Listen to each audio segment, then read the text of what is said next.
আমার বাম পাশে দেখতে পাচ্ছেন ধানের ক্ষেত, ডান পাশে ধানের ক্ষেত, মাঝখান দিয়ে আমাদের গ্রামীণ পরিবেশের রাস্তা। আলহামদুলিল্লাহ বেশ ভালো লাগতেছে। আলহামদুলিল্লাহ অনেক বেশি ভালো লাগতেছে। আমি যে জায়গাটা দাঁড়িয়েছি আসলে পিছনে দেখতে পাচ্ছেন ঝাউ গাছ, এশিয়া মহাদেশের মধ্যে সর্ববৃহৎ এই ঝাউ বাগানটি। আসসালামু আলাইকুম, আশা করি সবাই অনেক অনেক ভালো আছেন। দীর্ঘ অনেক দিন পরে আপনাদের মাঝে হাজির হইলাম। আসলে অনেক বেশি ভালো লাগতেছে। অনেক দিন পরে আমার এলাকায় একটু বের হইলাম, গঙ্গামতির লেকে করতে যাব। আসলে অনেক বেশি ভালো লাগতেছে, কারণ প্রায় কয়েক মাস হয়ে গেল ওই গঙ্গামতির লেকে যাই না। এবং আজকে অনেক সুন্দর সুন্দর জায়গা যাব এবং আপনাদেরকে ঘুরাবো। গঙ্গামতির লেকে যাওয়ার পথে আসলে আমরা অনেক সুন্দর সুন্দর স্পটে যাব, আর আপনাদের অনেক বেশি ভালো লাগবে। এটা হলো আমার সেই প্রিয় গ্রাম, প্রিয় এলাকা। আমি এখানে থেকে বড় হয়েছি ছোট থেকে, কুয়াকাটাতে, এবং কুয়াকাটা থেকে এখন সরাসরি যাব গঙ্গামতির লেক। তাহলে চলুন যাওয়া যাক। গাইস, আমরা কিন্তু গঙ্গামতির লেকের দিকে যাচ্ছি এবং আমার সাথে আছে রাসেল টাইম এবং আমার প্রিয় বাইকটি। ঠিক আছে, অনেক বেশি ভালো লাগতেছে। দেখতে পাচ্ছেন ভিউটা কি চমৎকার। গ্রামের রাস্তা দিয়ে গ্রামীণ পরিবেশ দিয়ে যাচ্ছি, অনেক বেশি ভালো লাগতেছে। এবং আশেপাশের ভিউগুলো দেখতে পাচ্ছেন কত চমৎকার, কত সুন্দর। এবং রাস্তাগুলো কি আলহামদুলিল্লাহ বেশ সুন্দর। আমাদের এলাকার রাস্তা আলহামদুলিল্লাহ অনেক বেশি ভালো, এবং রাস্তার পরিবেশ দেখতে পাচ্ছেন নিট অ্যান্ড ক্লিন, খুব ভালো লাগতেছে। আমার বাম পাশে দেখতে পাচ্ছেন ধানের ক্ষেত, ডান পাশে ধানের ক্ষেত, মাঝখান দিয়ে আমাদের গ্রামীণ পরিবেশের রাস্তা। আলহামদুলিল্লাহ বেশ ভালো লাগতেছে। এবং আমরা এখন যাচ্ছি কিন্তু গঙ্গামতির লেকে। তাহলে চলুন যাওয়া যাক। গাইস, আমরা এখন আমাদের এলাকার একদম শেষের দিকে একটা মাটির রাস্তা দিয়ে যাচ্ছিলাম, এবং রাস্তাটা দেখতে পাচ্ছেন এত পরিমাণে কাদা, এখনও শুকায় নাই। আসলে বর্ষাকাল তো শেষের দিকেই, কিন্তু আপনি যদি একদম নিতান্ত গ্রাম অঞ্চলের ভিতরে প্রবেশ করেন তাহলে আপনি দেখতে পারবেন মাটির রাস্তা। আসলে গ্রাম অঞ্চলের মেন সৌন্দর্যই হলো মাটির রাস্তা। এটা আসলে আমার কাছে অনেক বেশি ভালো লাগে। এবং রাস্তায় অনেক কাদা দেখতে পাচ্ছেন, গাড়ি চালাইতে পারতেছে না, ঠেলে নেওয়া লাগতেছে। আর এই যে দেখতে পাচ্ছেন এই একদম কাদা। ঠিক আছে, কীভাবে কি জামু কইতে পারি না, কিন্তু অনেক বেশি ভালো লাগতেছে।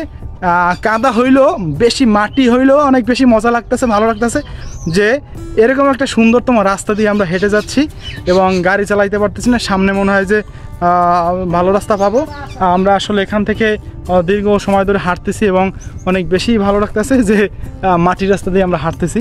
তো আমরা গঙ্গামতি যেতে আসলে অনেক সময় লাগবে, আর গঙ্গামতি যেতে যেতে অনেক সুন্দর সুন্দর জায়গা আপনাদেরকে দেখাবো। তাহলে চলুন সুন্দরতম জায়গা যাওয়া যাক।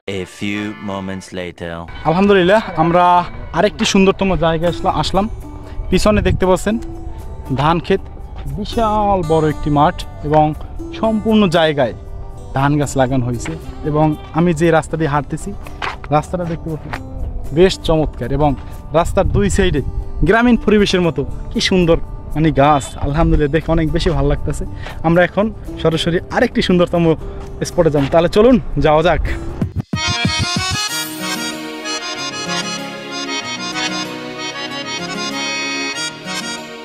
আমরা বর্তমানে রয়েছি ধলাই মার্কেটে।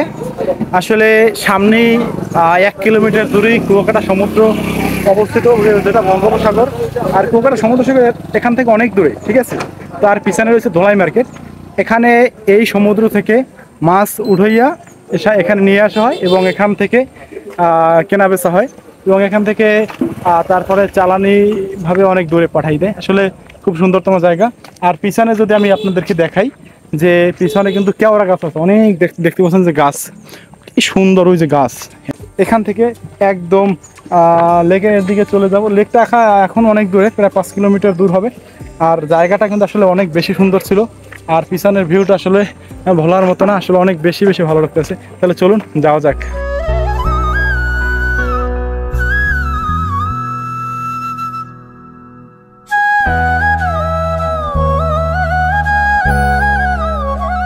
আলহামদুলিল্লাহ যেতে যেতে দেখি যে অনেকগুলো মহিষের থাকার জায়গা, এবং মহিষ দেখে গাড়ি থেকে নামলাম এবং অনেক বেশি ভালো লাগতেছে। আমার পিছনে দেখতে পাচ্ছেন অনেকগুলো মহিষ। আসলে দীর্ঘদিন পরে আমরা মহিষ দেখলাম, অনেক বেশি ভালো লাগতেছে। এবং একটা মহিষ কিন্তু অনেক বড় বড়। ঠিক আছে, এই হলো মহিষের একদম ছাও। এটা মনে হয় যে 2 থেকে 1 মাস আর বয়স হবে, এর বেশি হবে না। আর ওই অনেকগুলো মহিষ দেখতে পাচ্ছেন। এবং অনেক বেশি ভালো লাগলো যে দীর্ঘদিন পরে আমরা মহিষ দেখতে পেলাম। আসলে অনেক শক্তিশালী এবং মহিষ কিন্তু আসলে অনেক বেশি শক্তিশালী এবং মহিষের মাথার যে শিংগুলো আসলে অনেক বড়। এই যে দেখতে পাচ্ছেন এটাও কিন্তু ছাও, এটা সর্বোচ্চ 1 বছর বয়স হবে, ঠিক আছে, এটাও কিন্তু 1 বছর বয়স হবে। এবং এখানে বয়স্ক মহিষ আসলে মনে হয় যে 2টা না জানি একটা আছে, ওই একটা বয়স্ক মহিষ আর ওই পাশে একটা, 2টা বয়স্ক মহিষ এবং আরটা সবগুলো মানে ছোট ছোট ছাও 1 বছর 2 বছরে। তাহলে চলুন আমরা গঙ্গামতির লেকে যাব। আলহামদুলিল্লাহ অনেক বেশি ভালো লাগতেছে। আমি যে জায়গাটা দাঁড়িয়েছি আসলে পিছনে দেখতে পাচ্ছেন ঝাউ গাছ, এশিয়া মহাদেশের মধ্যে সর্ববৃহৎ এই ঝাউ বাগানটি অবস্থিত, সেটা কিন্তু কুয়াকাটাতে। এবং এটা কিন্তু কুয়াকাটা থেকে প্রায় 15 থেকে 16 কিলোমিটার পূর্ব দিকে এবং এটা কিন্তু দীর্ঘ 8 কিলোমিটার। এশিয়া মহাদেশের ভিতরে এত বড় আসলে ঝাউ বাগান আসলে কুয়াকাটা ছাড়া আসলে অন্য কোনো জায়গায় নেই। কক্সবাজারে ঝাউ বাগান আছে কিন্তু এত বৃহত্তম ঝাউ বাগান নেই। আসলে অনেক বেশি ভালো লাগতেছে এবং আমরা কিন্তু গঙ্গামতির লেকের একদম কাছাকাছি, ওই যে দেখতে পাচ্ছেন গঙ্গামতির লেক। আমরা এখান থেকে গঙ্গামতির লেকে যাব এবং গঙ্গামতির লেক দিয়ে আমরা এই ঝাউ বাগানটি উপভোগ করার চেষ্টা করব। তাহলে চলুন একদম বঙ্গোপসাগর কাছ থেকে দেখাবো এবং এই ঝাউ বাগানটি একদম কাছ থেকে দেখাবো। তাহলে চলুন যাওয়া যাক। 5 minutes later. আলহামদুলিল্লাহ অবশেষে আমি গঙ্গামতির লেকে এসে পৌঁছাইলাম। আমার এই যে ডান পাশে দেখতে পাচ্ছেন কুয়াকাটার বৃহত্তম ঝাউ বাগান, যেটা দীর্ঘ 8 কিলোমিটার দৈর্ঘ্য এখানে। এবং আমার এই পাশে বাম পাশে দেখতে পাচ্ছেন সমুদ্র সৈকত, বঙ্গোপসাগর এবং এই হলো ছোট একটি লেক। এরপরে এই পাশে হচ্ছে ঝাউ বাগান। অনেক বেশি ভালো লাগতেছে। আপনাদের কাছে কেমন লাগে অবশ্যই কমেন্ট করে জানাবেন। অনেক বেশি ভালো লাগে। আপনারা যদি এই সকল জায়গায় না আসেন তাহলে আসলে বুঝবেন না যে জায়গাটা দেখতে কত সুন্দর এবং কত বেশি ভালো লাগা কাজ করে। আর আপনাদের কে দেখানোর জন্য আসলে আমি সেই আমাদের বাসা থেকে কুয়াকাটা থেকে আমি এই যে গঙ্গামতির লেকে আসলাম। এটা কিন্তু আসলে অনেক বেশি দূর, যাই হোক তারপর আপনাদের কে দেখানোর জন্য আসলাম এবং আমিও দেখলাম অনেক বেশি ভালো লাগতেছে। এবং এই যে দেখতে পাচ্ছেন পিছনে এই যে বালুর উপরে প্রচুর পরিমাণে লাল কাঁকড়া, প্রচুর অনেক বেশি লাল কাঁকড়া। এটা আসলে ওই যে আমাদের দেখে দেখেন দৌড়াদৌড়ি করে, মানে মানুষের টের পেলেই ওরা গর্তে ঢুকে যায়। আসলে এটা অনেক বেশি ভালো লাগে। এবং ওই পাশে দেখতে পাচ্ছেন অনেকগুলো নৌকা, ওই যে দেখতে পাচ্ছেন অনেকগুলো নৌকা সমুদ্র পাশে এবং এই পাশে 2টি নৌকো। আমরা এখন এই ঝাউ বাগানটির একদম শেষ মাথায় যাবার চেষ্টা করব। আসলে বালুর ভিতরে গাড়ি চালানটা আসলে অনেক বেশি টাফ, কারণ বালুতে গাড়ি আটকে ধরে, এর জন্য অনেক বেশি কষ্ট হয়। তারপরও যতটুকু যাওয়া সম্ভব হয় আমরা যাবার চেষ্টা করব। আলহামদুলিল্লাহ এই যে ঝাউ বাগান দেখতে পাচ্ছেন, আমি একদম ঝাউ বাগানের মাঝ পর্যায়ে চলে এসেছি। এই পাশে দেখতে পাচ্ছেন 3টা নদীর মোহনা বললে ভুল হবে। এই পাশে বঙ্গোপসাগর, এইখানে কিন্তু একটা নদী রুখছে এবং এই যে নদীটা রুখছে বাংলাদেশের যে পায়রা বন্দর আছে, এইখান দিয়ে কিন্তু পায়রা বন্দরের যত জাহাজগুলো ঢোকে কিন্তু এই বড় নদী দিয়া, এইখান দিয়ে পায়রা বন্দর ঢোকে, এই পাশেই পায়রা বন্দর, ঠিক আছে।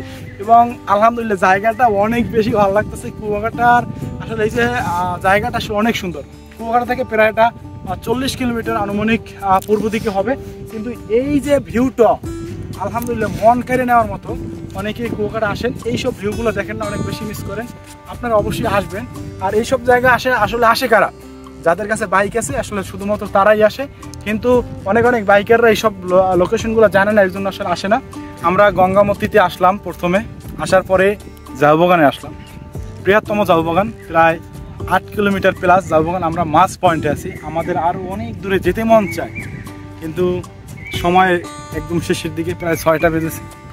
আসলে এখান থেকে আমাদের গন্তব্যে বাড়ি যেতে প্রায় 7:30টার বেশি বাজবে, 8টা, তো রাত্র হয়ে যাবে। এবং এই জায়গাটা অতটা নিরাপদ না, কারণ এখানে বসবাস করে শুধুমাত্র জেলেরা এবং ভিতরে বন্যপ্রাণী আছে।